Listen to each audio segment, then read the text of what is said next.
காற்று அறியுமா இல்லையா? கண்களால் பேசும் மொழிகளை காதல் அறியணும் இல்லையா? மலைகளை கட்டி இழுப்பது எனக்கு சுலபம்தான் இல்லையா? மனதிலே உள்ள காதலை இறுக்கி வைப்பதே தொல்லையா?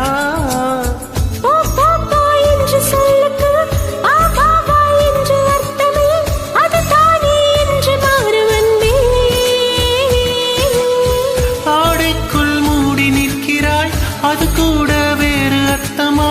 ஆஹா, புரிஞ்சு போச்சு அன்பே. மே மாத மேகம் என்னை நல் என்று சொல்ல படப்பட, பேசாத பெண்ணை என்னை பேர் சொல்லும் போது கால்கள் தட தட.